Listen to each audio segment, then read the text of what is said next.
Hello and welcome back. We're going to continue with fluid balance, covering the calcium imbalances now. Again, we can either go too high or too low with calcium, all right? With calcium, you're going to have multiple places where levels of calcium can be assessed. You're going to have calcium ions that are bound to albumin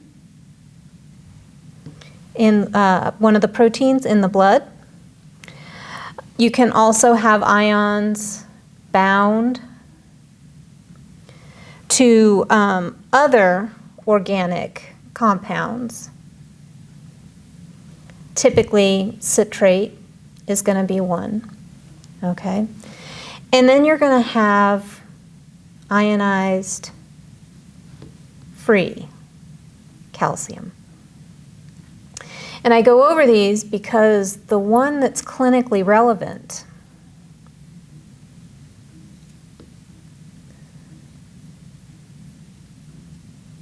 is the ionized free, okay? So these are different tests. You can have and look at calcium levels for the amount that's bound versus the amount that's free. The amount that's free tells you when you actually have a calcium imbalance happening, either with hyper or hypocalcemia, okay? So this one's important as far as which test you're looking for. It's going to be the ionized free that's going to be most important. Calcium is stored within the body, in the bone, also in the teeth, okay? You've also got some cytoplasmic stores in muscle, in the sarcoplasmic reticulum as well, but primarily where calcium can be accessed is in the bone, okay? And the way that mechanism happens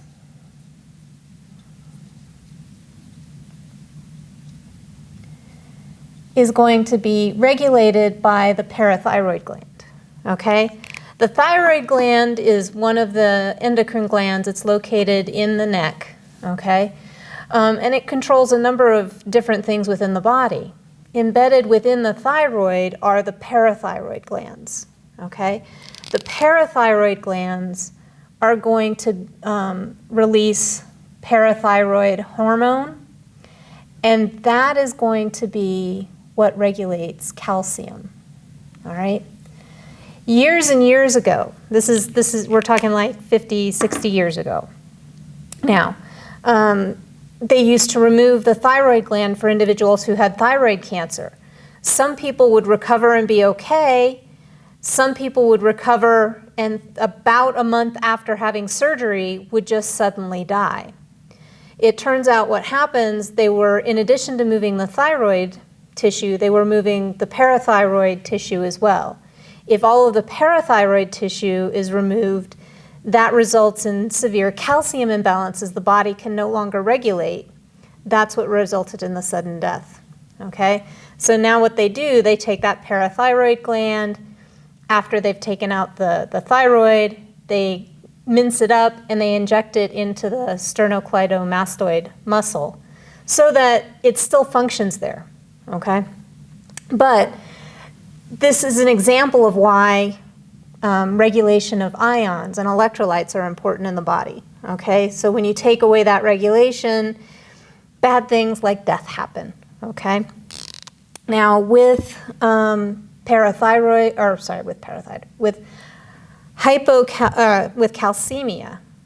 we'll start with the hypo.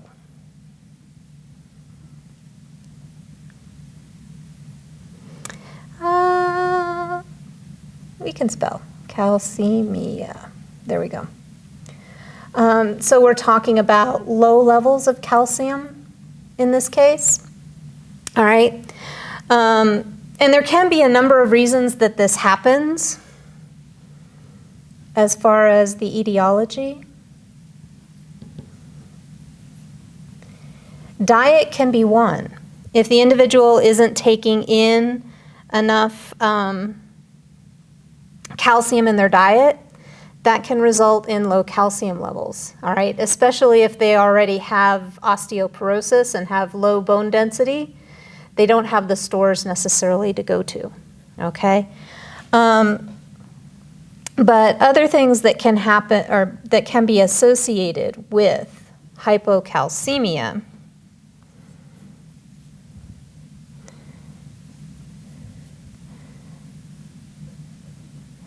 is going to be steatorrhea, which involves deficiencies in digestive enzymes.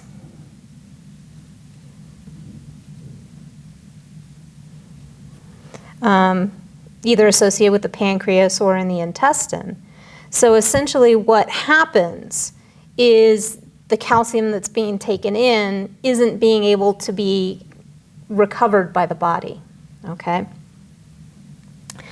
You can also have diarrhea. Can you see down there? Let's put it over here.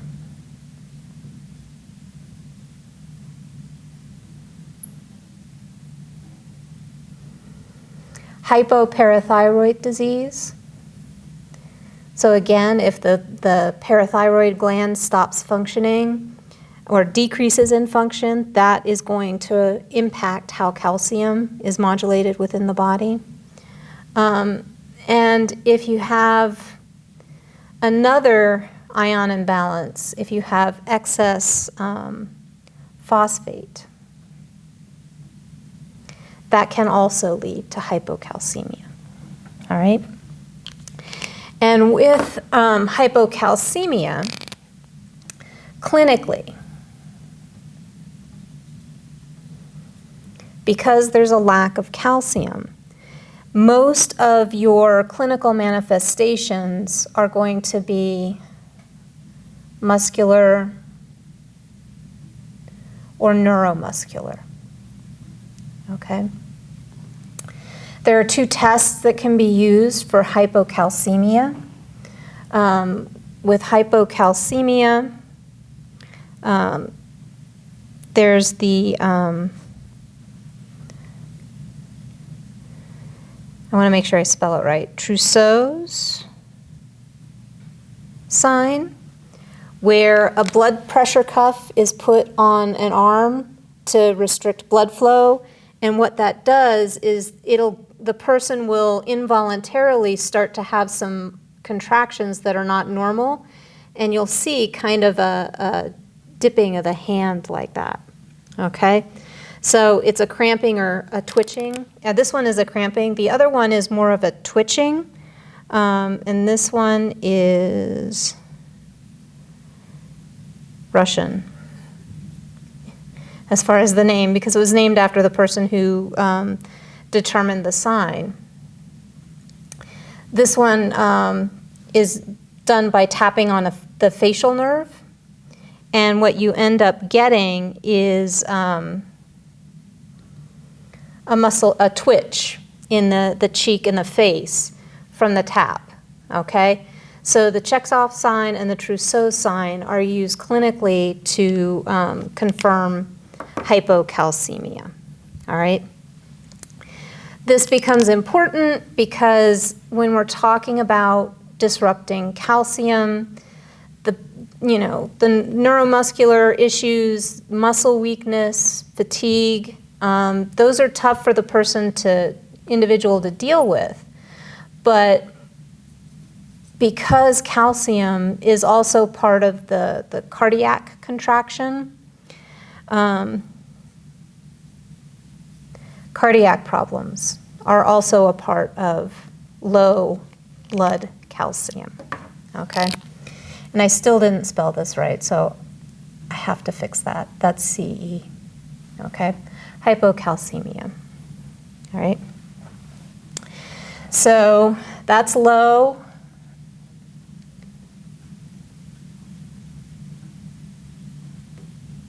Hypercalcemia, we're talking about increased calcium levels, okay?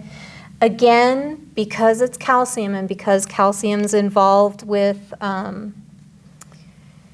muscle contraction, you're still going to have muscle-related signs with hypercalcemia, all right? Typically, with hypercalcemia, our etiologies again, we can go to diet. So in this case, with hypocalcemia, our diet was low. If there's an excess of calcium in the diet, this can also disrupt the balance and the regulation, okay?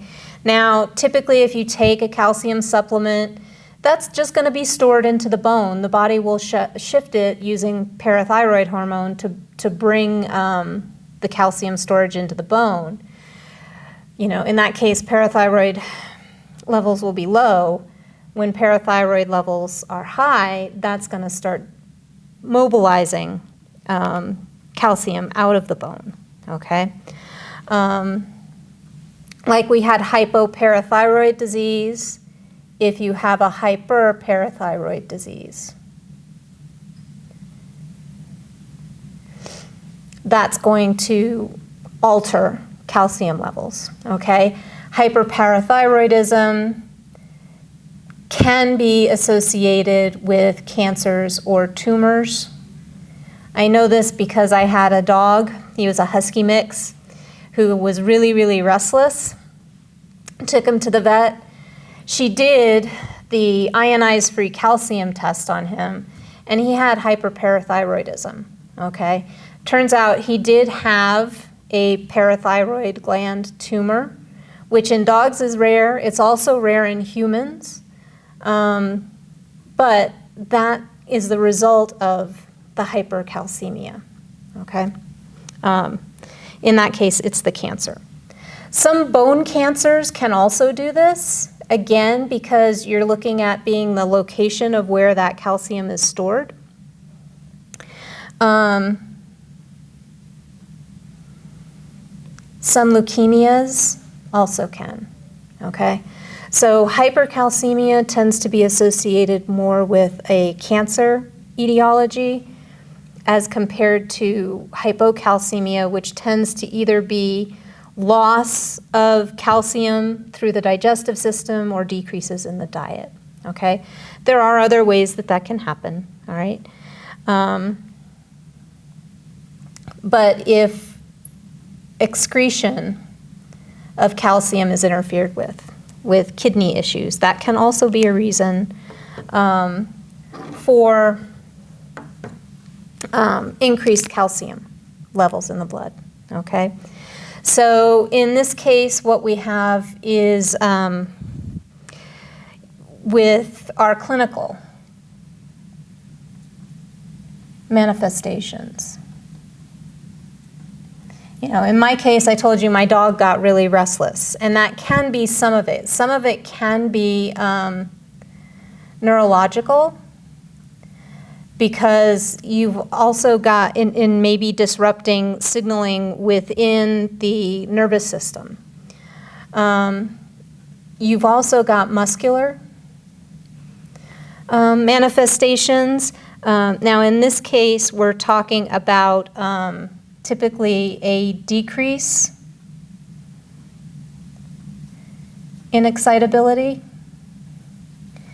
That's the opposite of what you have with low blood pressure. You've got an increase in excitability here.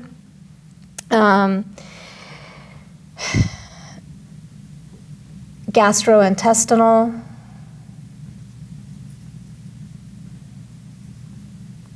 issues can be associated with high blood calcium. Again,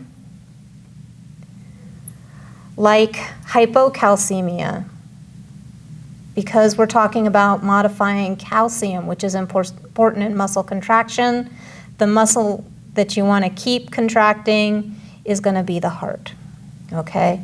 So again, it can cause cardiac issues, either hypo, low, or hyper can result in death due to cardiac problems, all right? So along with the neurological things like headaches or confusion, which is probably what my dog was having with the tumor. And then you can also have personality changes in the individual. You can also have an increase in kidney stones because you've got the excess calcium circulating that can muck up the system with the kidney, okay? So that kind of summarizes up hypo versus hyper. Typically with hypercalcemia, if it's cancer, treating the cancers can sometimes correct that, all right? Hypocalcemia, there are medications, and I know this because of my dog. Calcitonin can be given for hypocalcemia because once they removed my dog's parathyroid gland, he ended up going the other way. Okay, so that can be something that happens, all right? You could treat hypercalcemia and it could result in hypo, all right? Thank you for your attention. Please let me know if you have any questions.